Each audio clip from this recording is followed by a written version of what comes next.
A big week for the economy kicks off strongly with another robust weekend for house auctions. The federal budget is just a week away and it looks like it will focus on cost of living pressures while also receiving a major tax boost. And Facebook remains the social media platform of choice in Australia, especially if you're older. It's Monday, the 1st of May, 2023. Welcome to Fear and Greed, Australia's most popular business podcast. I'm Michael Thompson and good morning, Sean Aylmer. Good morning, Michael. Nice weekend. Yeah, very nice. How about you? I had a great weekend, thank you. Plenty of sport, a night out or two. It's pretty good. Yeah, I'm geared up for a big week. It is going to be a huge week for the economy, which we'll be talking about in a moment, Sean. I want to quickly mention, though, your interview that's coming up after the show with Roger Montgomery, the Chief Investment Officer of Montgomery Investment Management. This is a great interview for investors to listen to. Yes, Michael, one of my favourite interviews in the last few weeks, all about dividends and whether or not, so lots of people invest just for dividends. And Roger's thesis is you've got to look far, far further than just dividends. What about the capital return you're getting? So if you have any interest in investing in any shape or form, it is worth listening to Roger on this one. Yeah, stick around. That's coming up a little bit later on. But the main story this morning, Sean, as I mentioned before, a huge week for the economy with the Reserve Bank Board deliberating on interest rates tomorrow and plenty of economic data around. Sure is, Michael. Interest rates obviously is the big one. And one of the country's leading economists, Bill Evans from Westpac, on Friday said he thinks that the central bank won't hike rates tomorrow. That's a change for him. He says following the release of inflation figures last week, the board's likely to extend its pause. We know inflation has well and truly peaked, but how quickly it falls is the great unknown. That will depend very much on how much the economy slows as a result of the interest rate rises we've already had. Now, National Australia Bank boss Ross McEwen says the local economy remains in good shape, helped by low unemployment and a recovering housing market. So that suggests it may not slow too quickly. Overall, 21 of the 30 economists surveyed by Bloomberg expect the Reserve Bank to keep the cash rate unchanged at 3.6% at tomorrow's board meeting, while the other 9 forecast a 25 basis point rise. Financial markets, Michael, are pricing almost no chance of an increase. Remember last time round, they did the same thing and they called it right. Sean, I don't know why I haven't asked you this before because I've always been curious about it. The process of the Reserve Bank Board meeting. So it happens in the morning, doesn't it? Tomorrow morning. It does. And they all kind of sit there, I'm assuming, in a boardroom with a big kind of mahogany table. And has the decision already been made, or is there discussion kind of that happens in there as to what's going to happen, a bit of debate? And kind of how's that all kind of unfold? Do we know, or is it a bit secret? Yeah, I mean, we do broadly know. I mean, I've obviously never been to a board meeting, so I can't, this is all secondhand experience, but the Reserve Bank would prepare all sorts of board papers around what the economy is doing, scenario analysis, all that sort of thing. I'm sure the Reserve Bank walks in thinking, we should be on pause today, or we should be lifting or cutting rates. It then goes to the board. They kind of chat about it.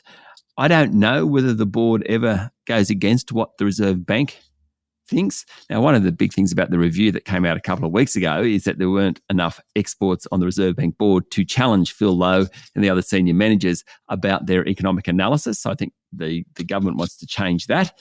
So this is a long-winded answer. In short, I'm sure the Reserve Bank has a very, very big say, but the board has to tick it off. Okay, so the board meets tomorrow morning, and then at 2:30, the announcement is made, and then kind of financial markets react, and away we go. Exactly.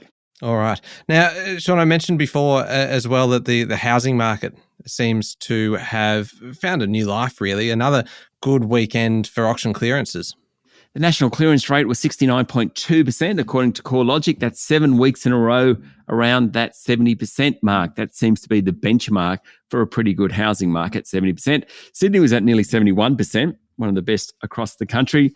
Overall, volumes are up 20% across the capital cities, but they're still down 36% from a year ago. Tim Lawless from CoreLogic is quoted this morning saying the clearance rate reflects the shifting housing market across the country and is further proof that the housing market has moved through an inflection point, with selling conditions strong amid low supply. Economists love inflection points, Michael.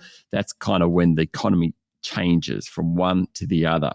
Sean, I don't know if you recall, but on the weekend edition, we were talking about whether the inflation data last week was, in essence, another inflection point, or as I like to call it, an inflationary solstice, because after that point, everything starts to change. And I don't know whether I was even right, and I tried to coin a new phrase, and I don't think it really took off. But oh, no, don't play yourself down. There was some seriously good social media over the weekend, Instagram, having a go at people like me for not running with your inflation solstice idea.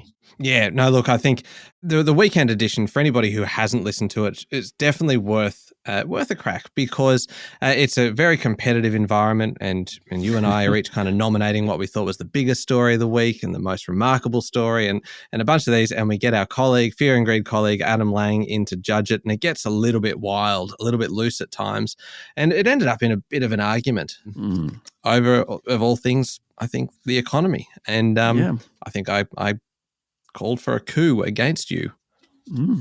How'd it go? I mean, it's a work in progress. Yeah, this is probably it's probably the most warning anyone has ever had that there is a coup coming. So it probably gives you a bit of time to prepare. But anyway, that's just to give you a taste of just how competitive the weekend edition is.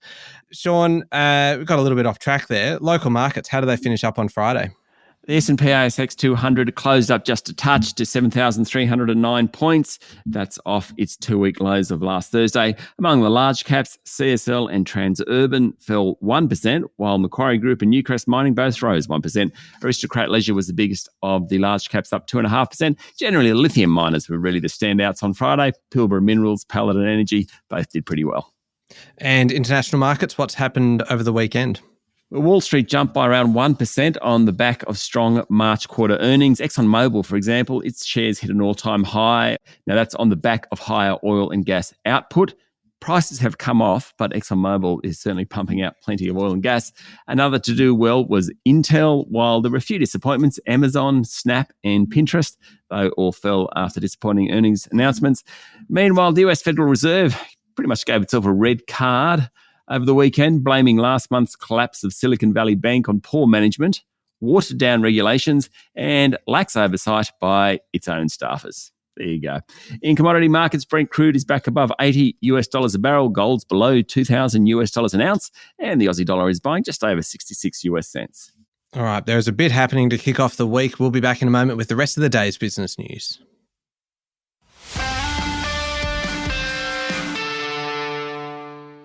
Sean, the federal budget is just a week away. The countdown is well and truly on now. It's become pretty obvious that it will include a significant cost of living package.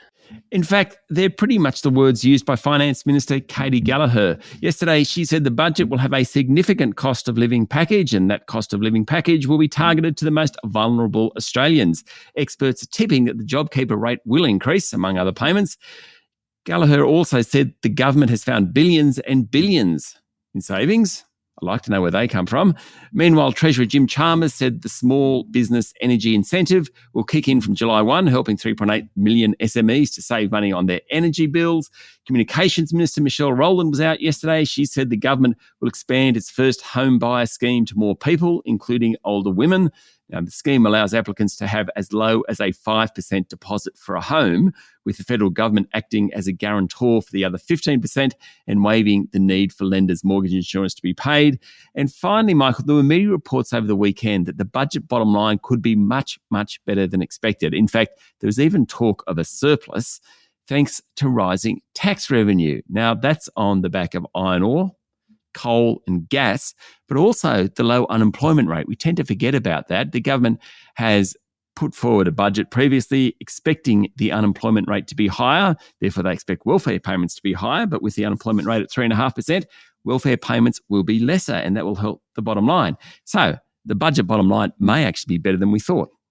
A lot of speculation, Sean, but the speculation has to come from somewhere. And there's just so many leaks, aren't there, between kind of as of about 2 weeks ago right through to Tuesday night of next week. Yeah, there's just very few major announcements are made on budget night because there's not a lot of bang for the buck in terms of the government, particularly if they're doing things that people like. Obviously, if they're doing things people don't like, well, you're probably better just to put it all with those budget papers where lots of other stuff is going on. But yeah, you're right. Leaks all the next week, Michael. Yeah, and staying in politics, Sean, on Friday, Prime Minister Anthony Albanese announced a $2.2 billion package to overhaul Medicare following a meeting of the National Cabinet. State and territory leaders agreed to plans to reform Australia's struggling healthcare system. The new measures include plans to improve access to after-hours medical care for patients and introduce a patient ID system. Apparently that one's going to be called My Medicare. The number of nurses will be expanded to improve access to primary care, with paramedics and pharmacists to play a greater role in the healthcare system. The Prime Minister said health would be front and centre for National Cabinet this year. National Cabinet also endorsed the interim report of a review recommending ways Australia can immediately boost its health workforce. Also from the meeting, housing ministers have been tasked with finding a solution to the rental crisis. That's a big one. All right. Now, Sean, Telstra's mobile phone plans are set to rise by up to 20%, with the other two major players, Optus and TPG, expected to follow suit. Telstra has sent an email to customers saying the changes are needed to keep up investment in its mobile network, products and services. The biggest increase, proportionally, is to the base weekly $10 recharge option, which will go to $12, 20% there. The $300 annual recharge will cost $320. Australia's biggest telco said it will increase data allowances across all affected plans. Neither Optus nor TPG have lifted prices yet, but market watchers expect both to do so. The competition watchdog has released a report into social media highlighting a lack of competition, excessive data collection practices, the prevalence of scams, and inadequate disclosure of sponsored content by influencers and brands. Wow, it's fairly comprehensive. It is. It's the sixth report from the Australian Competition and Consumer Commission, and it recommends reforms, including the establishment of basically a digital ombudsman. The ACCC points to the significant market power of tech giant Meta. Now, Meta, of course, owns Facebook and Instagram. Australians continue to spend more time on Facebook and Instagram combined than any other social media platform, and Meta's services have the most Australian users and advertisers. The report also says 81% of influencer posts are potentially misleading. Imagine that. Who would have thought? While younger Australians are more likely to use multiple social media services like TikTok, older Australians still rely heavily on Facebook and Instagram. The ACCC says the report reinforces the need for reform, particularly around scams, harmful apps, and fake reviews. Which one are you most active on, Sean? I'm not very active on anything, probably Instagram. And actually, I do like TikTok. I mean, I like video. I mean, Facebook actually has a good video service as well, but Instagram probably. What about you, Michael? I just love you trying to pick out one and you just ended up naming all three, one then the other, then the next. It's just like, it's a shame that LinkedIn doesn't get a look in there, Sean, because Fear and Greed is very active on LinkedIn. Very active on LinkedIn. Yeah, it certainly is. Which is basically just a blatant plug for anyone to follow us on LinkedIn or Instagram or Facebook, really. We're kind of active on all of them, and Twitter. Moving on, Sean, less than 3 years after saving Sea Folly from administration, the swimwear label's private equity owner is putting the high-profile brand up for sale. Yes, L Catterton, which counts LVMH and the wealthy Arnault family as major backers, have told potential investors it expects sales to increase by almost 45% in the next 6 years alone, according to a report in the Financial Review. It's marketing the sale as a unique opportunity to partner with one of Australia's most iconic brands. Now, earlier this year, another homegrown brand, Aesop, was sold by its Brazilian owner to French company L'Oreal for $3.7 billion. And of course, I mentioned LVMH and the Arnault family. Well, luxury goods brands are doing very, very well at the moment. LVMH's share price has gone through the roof. According to Bloomberg Billionaires list, owner Bernard Arnault is now worth $210 billion. That's about $30 billion ahead of Elon Musk, who comes in at number 2. That is incredible. That is just extraordinary. How about this one, Sean? Coles Group boss Stephen Kane, on his very last day in the job, says consumers are still ordering from Uber Eats, but he expects more shopping for home meals at the expense of restaurants and pubs. That's because high mortgage rates and energy prices are taking a toll. At its 841 supermarkets, Coles posted a 6.5% rise in sales for the 3 months to the end of March. That's about $8.6 billion worth of sales. Now, Coles food inflation hit 6.2% in the period, down from 7.7%. That's good news. but it was 7.6% excluding tobacco and fresh foods. Packaged grocery inflation was 7.2%, much higher than fresh food, which was sitting at about 4%. In fact, some items like lettuce, cucumbers and carrots have actually fallen in price, as did some meat, deli and seafood products. Coles reported that private label products like pasta and rice are growing as shoppers seek more value. Mr. Kane's last day was Friday. Leah Weckett starts as CEO today. It was a big day in the world of power generation, Sean, with AGL Energy shutting its Liddell coal power station on Friday. For more than 50 years, Liddell has been burning fossil fuel to generate power.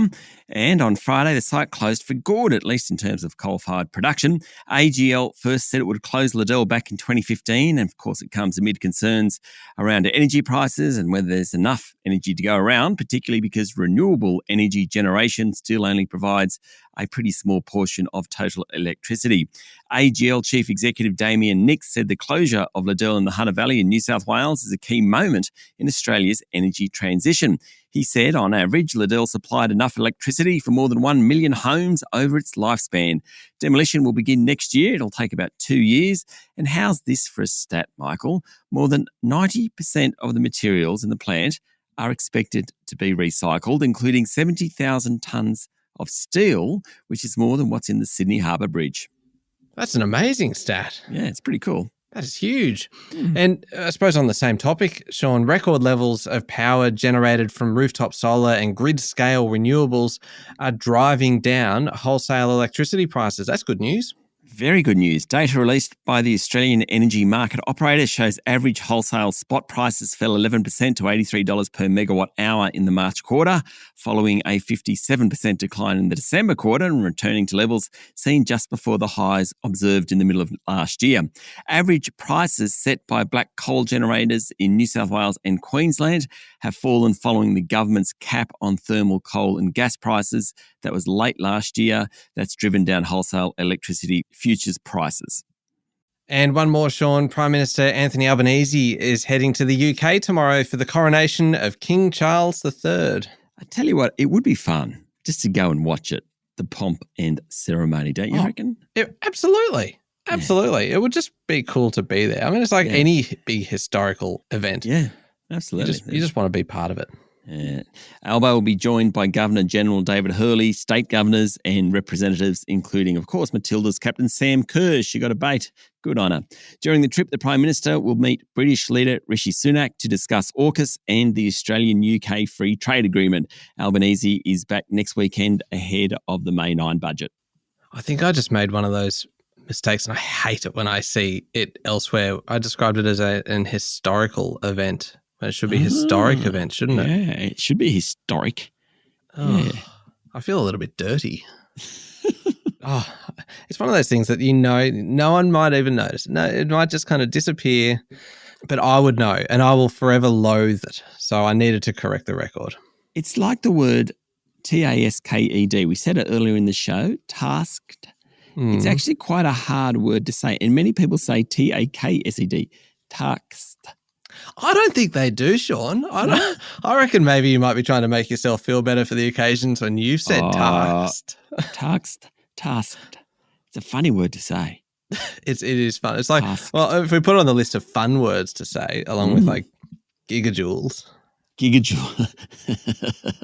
Let's just go on to the international news, Michael. All right. Well, big story in international news. China's manufacturing activity contracted in April as global demand for goods slowed, and Communist Party leaders warned that a post-COVID recovery in the world's second largest economy is yet to gain solid footing.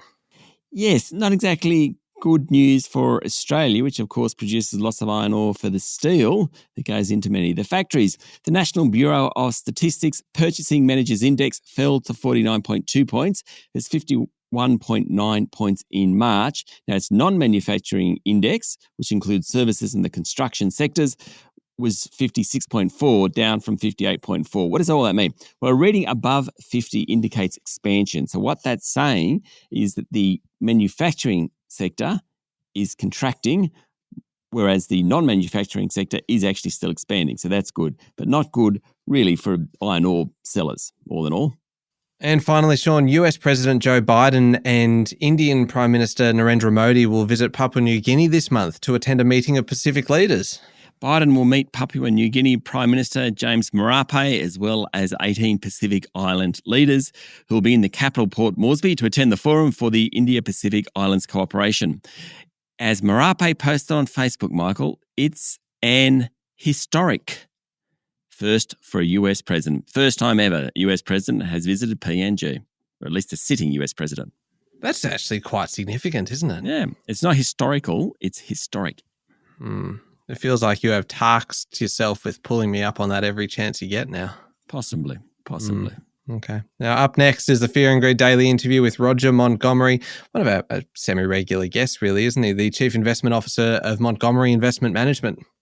He makes investing sound so very, very sensible, really. Just common sense, really. And when we're talking about dividends, he just has a great take on it, and the fact that you have to look beyond getting a high dividend from a stock. You really have to look at capital growth too. Great interview for any investor. Yeah, absolutely. And of course, we're not an investing podcast, so you need to get professional advice before you make investing decisions. But it is a very good starting point, just a few things to think about while you're doing that. Sean, also you've got the week ahead with Stephen Koukoulas, our resident economist. Big week to be talking about with Stephen. Yes. Of course, we have the Reserve Bank tomorrow. We have got the Reserve Bank's new forecasts on Friday. We have retail trade. We have all sorts of data this week. Stephen is on a high. He loves weeks like this one.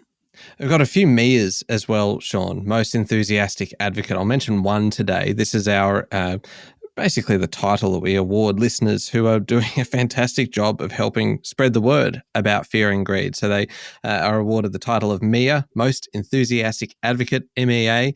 And the nomination for today is a gentleman by the name of Paul Nicolau, who's actually from Business Sydney. And the reason he's being nominated today is that apparently late last week, he actually stood up at a function being hosted or participated in by Business Sydney. And before the festivities or the formalities could begin, he gave a fairly lengthy kind of spiel on why fear and greed is essentially compulsory listening for anybody in the business community. And for that's just a guaranteed MEA nomination, don't you reckon? Oh, absolutely. Paul's a great man. I've known Paul for many, many years. And then just to get this a little bit out of the blue, I didn't realise he'd done that. That's, thank you, Paul. That's fantastic. Paul Nicolau, a good man and clearly a great MEA.